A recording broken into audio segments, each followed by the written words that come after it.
Himachal fast express में आप सभी का स्वागत है। मैं हूं हरीश और इस वक्त खड़े हैं हम जाहू के पास। और मैं बता दूं कि यहाँ पर क्या लिखा है। नौजवान पाएंगे 5 लाख रोजगार।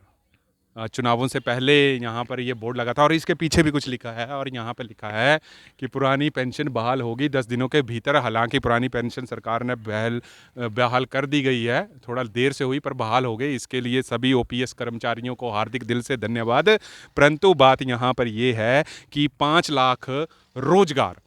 अब ये सोचने वाली बात है कि क्या हिमाचल प्रदेश में 5 लाख रोजगार, हालांकि यहाँ पर कोई सरकारी और गैर सरकारी का कोई विवरण नहीं दिया गया है कि कौन सा रोजगार लगेगा। परंतु एक चीज़ ज़रूर है कि अगर ये सरकार के द्वारा लिखा है, कांग्रेस द्वारा छापा गया है और अब सरकार है कांग्रेस की, अगर यहाँ पे 5 लाख रोजगार की बात आती है तो बात यहाँ पे सिंपल यही आती है कि हो सकता है कि सरकारी नौकरियों की यहाँ पर यही आता है कि 5 लाख रोजगार। हालांकि जो प्राइवेट लोग होते हैं, हालांकि ये प्राइवेट रोजगार जो हैं वो लोग खुद ही ले लेते हैं।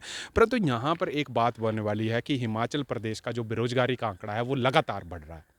और ये सीएमआई का आंकड़ा है, खुद CMI central monitoring for economical activities, उसने ये कह दिया कि हिमाचल प्रदेश तीसरा या चौथा राज्य जो है वो बेरोजगारी में बन गया हुआ है। परंतु बेरोजगारी को टैकल करना किसके बस का काम है? बेरोजगारी तब दूर होगी जब स्टेट का जीएसडीपी ग्रो होगा।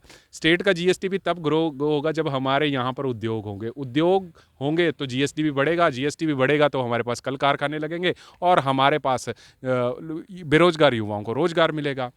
और इसको हम कहते हैं डेमोग्राफिक डिविडेंड।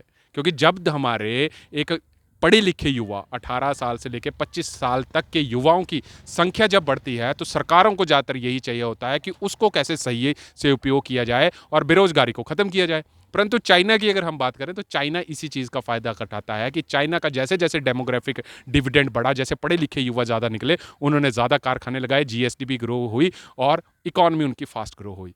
परंतु हिमाचल प्रदेश की ना तो जीएसडीपी ज़्यादा है, ऊपर से प्रदेश सरकार के ऊपर कर्जा है।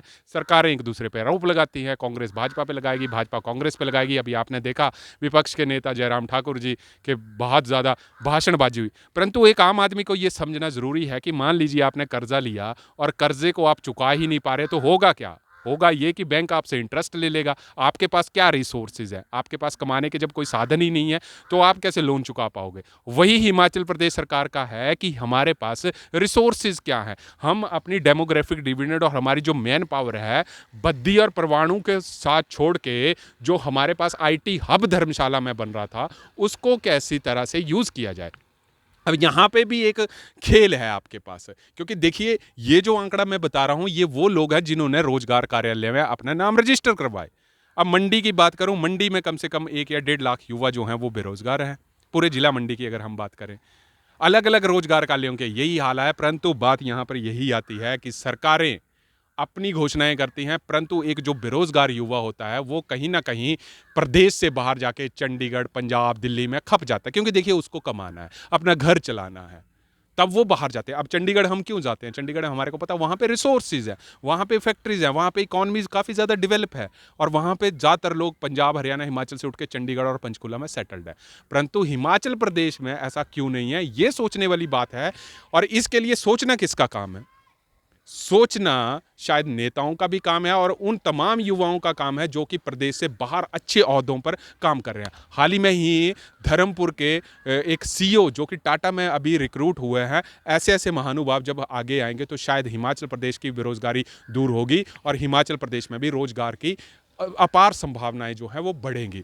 परंतु बेरोजगारी के ऊपर जो है बात करने के लिए कोई भी आगे नहीं आता है और यही कहते हैं कि बेरोजगारी कांग्रेस होगी तो कहेगी भाजपा की बेरोजगारी है, भाजपा आएगी तो कांग्रेस के ऊपर इल्जाम लगाएंगे, आरोप प्रत्यारोप चलते रहेंगे। परंतु जो नौजवान जो बेरोजगार हैं उनको कब रोजगार मिलेगा, ये जो है ये अभी प्रश्न चिन्ह ही लगा हुआ है। क्योंकि देखिए सरकारी नौकरियों के ऊपर हम ज़्यादा डिपेंड नहीं रहते हैं। हमारे युवा रोजगार तब ज़्यादा बढ़ेगा जब हमारे प्रदेश का कर्जा कम होगा। हमारे प्रदेश का कर्जा तकरीबन तकरीबन एक आदमी के ऊपर 1 लाख रुपया कर्जा है। 75 लाख की जनसंख्या के ऊपर, हिमाचल प्रदेश की जनसंख्या के ऊपर कम से कम आपको मैं बता दूं कि जो आंकड़े हैं 75-80 हज़ार करोड़ रुपया जो है वो कर्जा है और कर्जा फिर भी बढ़ रहा है। हालांकि सेंट्रल की स्कीम ने फिर से जो कर्जा है वो रोक दिया है। परंतु एक बात जरूर है कि कर्जे को उतारने के लिए अगर कर्जा लेना पड़े ना तो वो कोई काम नहीं है। तो इस बात का सरकारें विशेष ध्यान रखें कि अपने प्रदेश सरकार का अगर कर्जा कम करना है तो हम अपने डेमोग्राफिक डिविडेंड को कैसे यूज़ करते हैं, क्योंकि ज़्यादातर प्रदेश सरकार का जो खर्चा है वो सिर्फ इनकम, सैलरीज, पेंशन और इंटरेस्ट पेमेंट्स पे चला जाता है, बेरोजगारों की तरफ कभी ध्यान ही नहीं जाता है। तो ये ज़रूर है, यहाँ पर हम एक मैं बता दूं कि खबर का डिस्क्लेमर आप नोट कर लीजिए कि किसी के ऊपर आरोप प्रत्यारोप नहीं कर रहे हैं। सरकारों को समझना पड़ेगा कि कब ये चीज़ें जो हैं वो कम हो, ताकि हमारा प्रदेश भी अन्य राज्यों के मुकाबले आगे तक बढ़े। तब तक आप जुड़े रहिए हरीश वर्मा के साथ हिमाचल फास्ट एक्सप्रेस के लिए।